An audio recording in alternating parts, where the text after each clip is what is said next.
like that. Don't overthink it. Why can't you stay? Give me the call and I'll just be there like that. I don't understand. Hello guys, welcome back to our channel sisters hobby. দেখুন আমরা এবার কোথায় চলে যাব, কলকাতাতে। আমরা কিন্তু আগের ব্লগেই শেয়ার করেছি আমরা হাওড়া স্টেশনে ছিলাম, আর হাওড়া স্টেশনে কিন্তু আমরা এক্সিকিউটিভ লাউঞ্জে ছিলাম। আমাদের রুমের সামনেই কিন্তু এরকম ফুড কর্নার রয়েছে, কিন্তু অনেক মানুষ বসে খাচ্ছে। তাছাড়াও কিন্তু আপনারা এখান থেকে চাইনিজ ডিশ এইসবও পাবেন। পাশে কিন্তু রেস্টুরেন্ট টাইপের বসে খাওয়ারও জায়গা রয়েছে। এই ফুড কর্নারের পাশে কিন্তু আমাদের রুম ছিল, আর এখানে তাছাড়া দোতলাতেও রুম আছে। আমাদের রুমটা ছিল ডিউলাক্স কাপেল রুম। আমরা ট্রেন থেকে নেমে ফ্রেশ হয়ে বেরিয়ে পড়েছি, আর এই ফুড কর্নারের সামনেই কিন্তু ছিল হচ্ছে এক্সিকিউটিভ লাউঞ্জের মধ্যেই আছে হচ্ছে চেয়ার। তো চেয়ারগুলো বেশ ইউনিক আর অনেক কমফোর্টেবল।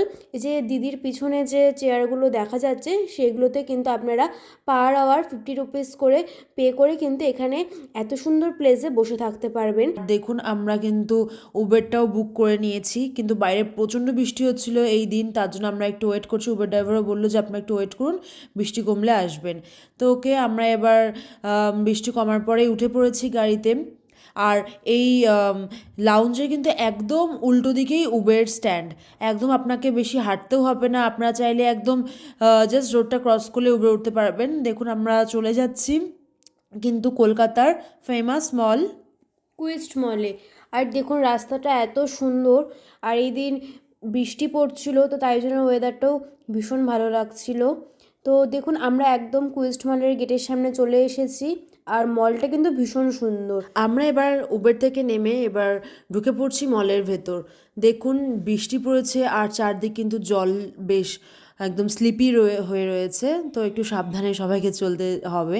আর আমি আর বোন এগিয়ে যাচ্ছি। দেখুন একদম আমরা ভিতরে এন্ট্রি করে ফেলেছি, আর এন্ট্রির সময় কিন্তু গেটে চেক করছিল আমাদের সবাইকে, আমাদের ব্যাগগুলো মেনলি। আর এটাতে কিন্তু অনেকগুলো ফ্লোর রয়েছে, আর এই শপিং মলে কিন্তু লিফট এবং এক্সকেলেটর দুটোরই ব্যবস্থা রয়েছে।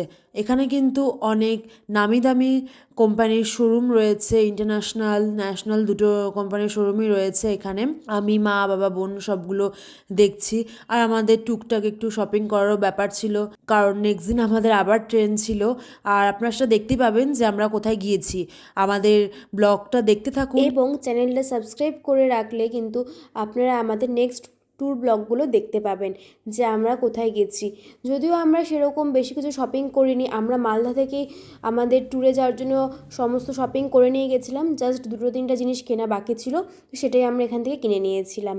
তো দেখুন এখানকার প্রত্যেকটা জিনিসই ভীষণ সুন্দর ছিল। আমরা এই আউটলেটটা থেকেই শপিং করে এখন আমরা বেরিয়ে যাচ্ছি। আমরা এবার চলে যাচ্ছি ফুড কোর্টে, এই শপিং মলেই ওপরে চলে যাচ্ছি। আর এখানে কিন্তু সিনেমা হলও রয়েছিল এন্টারটেনমেন্টের জন্য। দেখুন আমি আর বোন যাচ্ছি আস্তে আস্তে। আর আমরা কিন্তু এখানে ফুড কোর্টে খেয়েছিলাম। তাছাড়াও এখানে ছিল famous restaurant green chillies and bar, yacht, এগুলো কিন্তু বেশ ভালো ফেমাস। আর তাছাড়া ফুড কোর্টে কিন্তু Burger King, Taco Bell, KFC এগুলোর আউটলেট ছিল, পাও মোমো। আর ফুড কোর্টের এরিয়াটা কিন্তু যথেষ্টই বড়। আমরা বার্গার কিং থেকে অর্ডার দিয়ে দিয়েছিলাম একটা কম্বো, যেটার মধ্যে ছিল 2টো চিকেন বার্গার, 2টো cold drinks and French fries and 2টো আইসক্রিম। আইসক্রিমটা কিন্তু আমাদের পরে দিবে। আর ট্যাকো বেলে অর্ডার করে দিয়েছিলাম 2টো ডিফারেন্ট টাইপের ট্যাকো, একটা সফট এবং একটা ক্রাঞ্চি ট্যাকো, আর একটা কোল্ড ড্রিঙ্কস, এটাও কিন্তু কম্বোর মধ্যেই ছিল, একটা জল। আর দেখুন আইসক্রিমটা আমাদের একটু পরে দিল। আইসক্রিমটা কিন্তু ওই বার্গারের সাথে কম্বো ছিল। আর এই পিৎজা পাফগুলো, মানে এটা চিকেন পিৎজা পাফ, এই দুটো কিন্তু আমরা এক্সট্রা নিয়েছিলাম।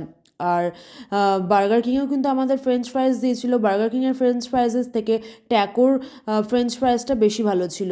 ট্যাকোর একটা কিন্তু ছিল এক্সট্রা ট্যাকো, যেটা সফট ট্যাকো ছিল, যেটা ক্রাঞ্চি ছিল, ওটার সাথে কিন্তু কোল্ড ড্রিঙ্কস এবং ফ্রেঞ্চ ফ্রাইজের কম্বো ছিল। আর ট্যাকো বেলের আমার মেনলি ভালো লেগেছে ফ্রেঞ্চ ফ্রাইজ। আমার শুধু না, মা বাবারও ভালো লেগেছে ফ্রেঞ্চ ফ্রাইজ। আর আমাদের সবারই কিন্তু বার্গার কিংয়ের বার্গারটা ভীষণ ভালো লেগেছিল। যারা এখনও বার্গার কিংয়ের বার্গার ট্রাই করেননি তারা কিন্তু অবশ্যই একবার হলেও বার্গার কিংয়ের বার্গার ট্রাই করবেন, ভীষণ ভালো খেতে। কোবেলের খাবার মানে খুব একটা ভালো লাগেনি, কারণ চিকেনটা একটু ডিফারেন্ট টাইপের ছিল। পিৎজা পাপটাও বেশ ভালো ছিল, কিন্তু আমার বোনের সবার কিন্তু বার্গারটাই বেশি ভালো লেগেছিলো। আর আইসক্রিমটা ছিল ইউনিক, একটু ক্রাঞ্চি, অন্য টাইপের। দেখুন আমাদের এবার একদম ডিনার কমপ্লিট, আমরা উবের বুক করে নিয়েছি। আর আমরা কিন্তু এই শপিং মলের পিছন সাইডের লবিতে আমরা চলে এসেছি, যেখানে পার্কিং এরিয়া। আমরা গাড়িতে উঠে পড়েছি, এবার আমরা হাওড়া স্টেশনে চলে যাচ্ছি। আর আমরা একটু তাড়াতাড়ি বেরিয়ে পড়েছিলাম মল থেকে, যেহেতু আমাদের মর্নিংয়ের ট্রেন আছে, তো সেই জন্য রুমে গিয়ে আবার কিছু প্যাকিংয়ের ব্যাপার আছে। তো রাতের কলকাতা শহর কিন্তু ভীষণ ভালো লাগছিল। keeps playing, you're miles away, yeah. I would go overseas just like that. Don't overthink it, why can't you stay here? Give me the call and I'll just be there like that. I don't understand it, but you keep me together when everything around me keeps me under pressure, yeah. It's so overwhelming, but I won't wait forever, so you can come and get it. I don't understand it, I don't understand.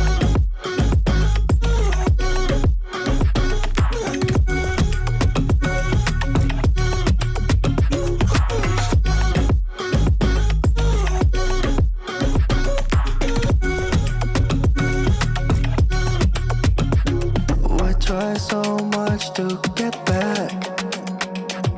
That's something you thought I had to try. দেখুন আমরা হাওড়া স্টেশনেও পৌঁছে গেছি, এখন বাজে রাত 10:30।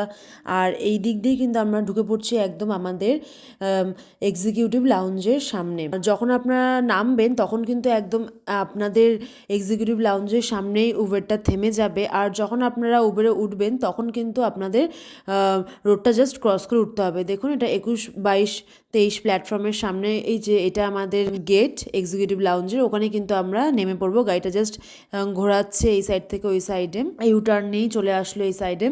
এবার আমরা নেমে পড়বো। দেখুন আমরা রুমেও চলে এসেছি। আমাদের কিন্তু দুটো রুম ছিল, আপনাদের আগেই বলেছি, একটা বাবা আমার এবং একটা আমার বোনের।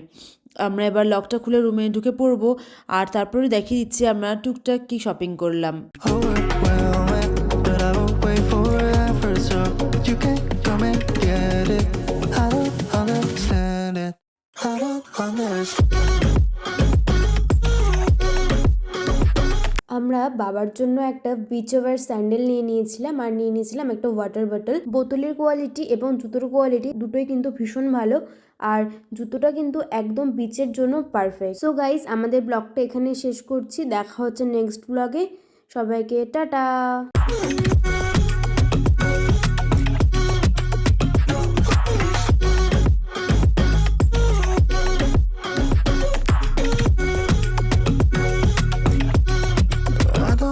Your smile keeps playing.